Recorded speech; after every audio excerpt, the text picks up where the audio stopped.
Welcome to Fun Facts Daily, your source for just the good stuff. Monday through Friday, we're bringing fun facts and news you can use, all carefully curated to uplift and inform. So give yourself a break, relax, and learn something awesome in just a few minutes every day. Hi everyone, I'm Kyle Wood, and today we're going to be learning all about coffee. But before we get into the facts, let's warm up our brains with a little challenge to see if you can tell fact from fiction. Consider this. Many people believe that drinking a cup of dark roast coffee provides a stronger boost of caffeine than drinking a light roast coffee. Dark roast coffee has a bolder, richer flavor profile, so it seems logical that it would have more active stimulants. But is that really the case? What do you think? Does a scoop of dark roast coffee have more caffeine than a scoop of the lighter roast? We'll find out at the end of the episode.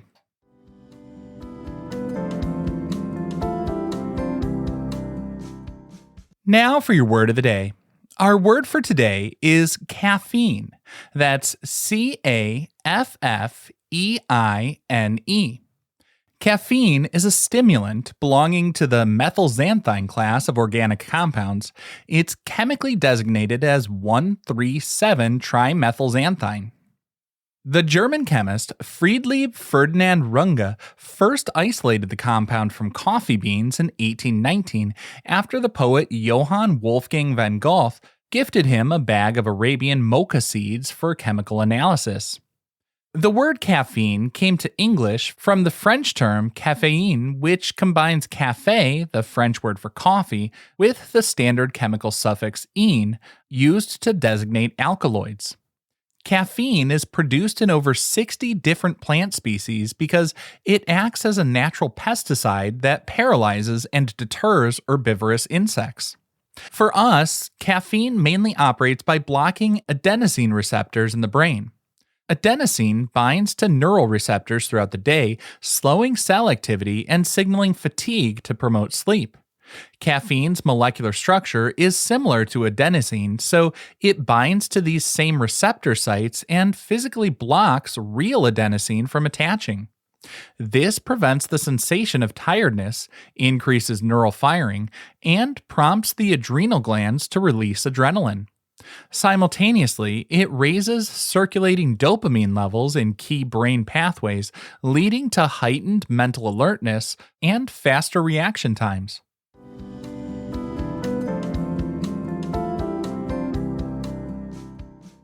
Time for your daily high five, our top 5 fun facts about coffee.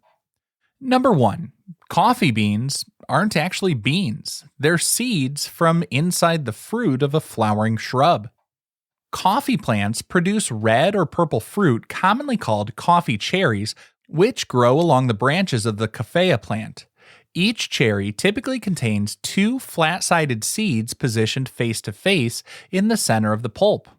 Workers harvest these cherries, strip away the outer skin and fruity pulp, and extract the seeds. Since the seeds are similar in size and shape to legumes, merchants historically labeled them as beans, and the nickname just stuck. In about 10% of coffee harvests, the fruit produces a single round seed instead of 2 flat seeds. This natural mutation is called a peaberry. Now, peaberries are more dense than standard coffee seeds and receive the heat differently during the roasting process.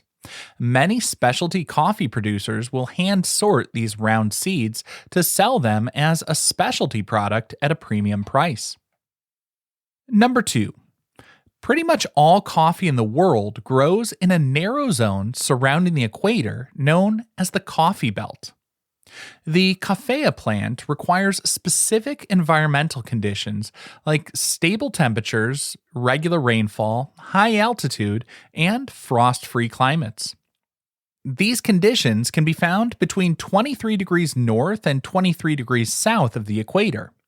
This geographical band spans regions of Central and South America, Central Africa, South Asia, and the Pacific Islands.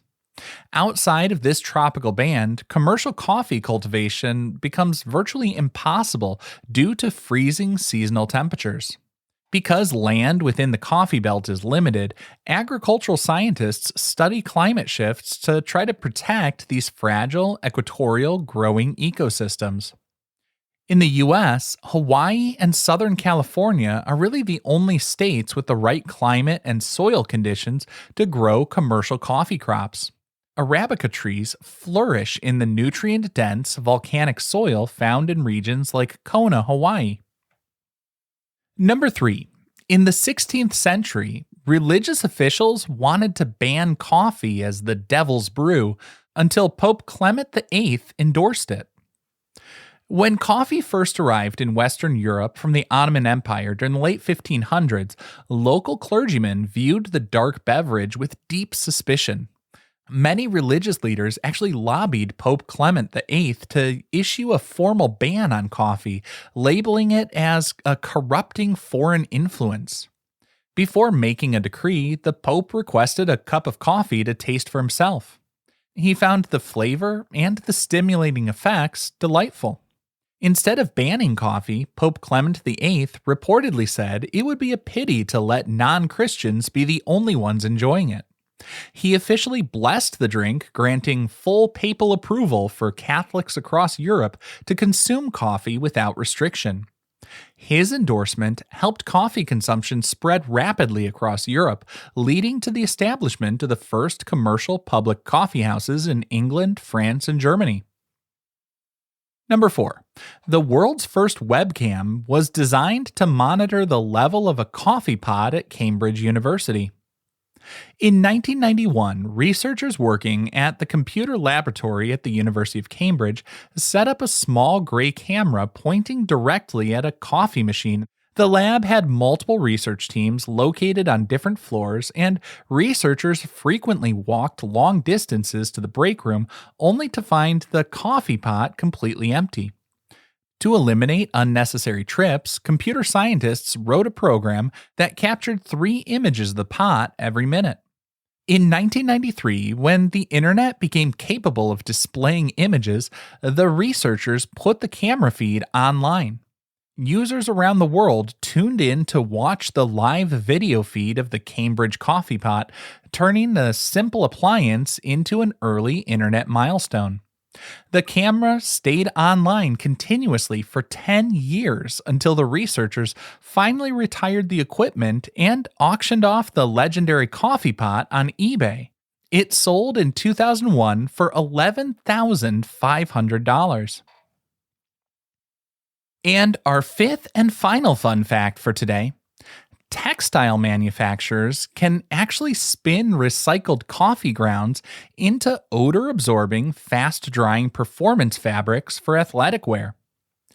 The process begins by collecting spent coffee grounds from coffee shops and drying them thoroughly. They extract the natural oils from the grounds before milling the dried coffee biomass into a fine, microscopic powder. Next, engineers blend this coffee powder with melted recycled polyester polymers derived from plastic bottles. This liquid mixture passes through tiny nozzles called spinnerets to form continuous synthetic fibers embedded with microscopic coffee particles. These specialized coffee-infused fibers have multiple benefits for modern athletic clothing. The pores in the coffee particles will trap volatile organic compounds produced by sweat. Also, their unique structure alters the surface tension of the fabric, dispersing moisture across a wider area to accelerate evaporation and drying times. Because the coffee particles are permanently integrated inside the polymer filaments, the fabric retains its odor-absorbing and moisture-wicking properties through countless wash cycles.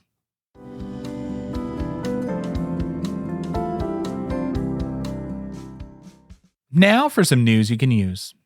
Coffee can actually have quite a few unexpected uses. For example, some people will use coffee grounds in their garden to enrich the soil, but it can also help eliminate unwanted odors around the house. Just put a bowl of dried coffee grounds in your refrigerator or pantry. The porous structure and nitrogen in the grounds work to absorb and neutralize airborne sulfur gas that can cause unpleasant smells.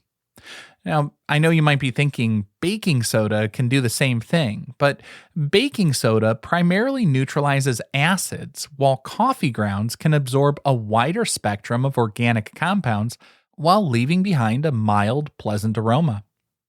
Just remember, before you put those used coffee grounds to work, you're going to need to do a little prep work and dry them thoroughly. This is important because damp coffee grounds can develop mold. Just spread your coffee grounds flat on a baking sheet and dry them in the oven or under direct sunlight, and you're good to go. Then just remember to replace the dried coffee grounds you put out every 3 to 4 weeks to maintain optimal odor absorption.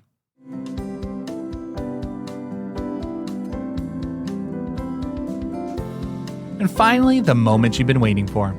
At the beginning of the episode, I asked if a scoop of dark roast coffee really contains more caffeine than a scoop of light roast.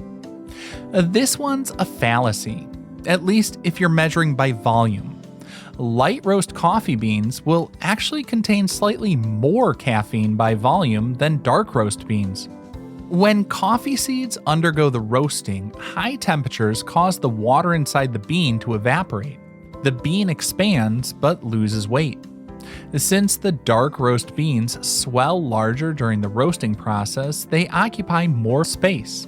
If you measure your coffee using a scoop instead of a digital scale, a single scoop of small, dense, light roast beans yields more individual beans and therefore more total caffeine than a scoop of the larger dark roast beans.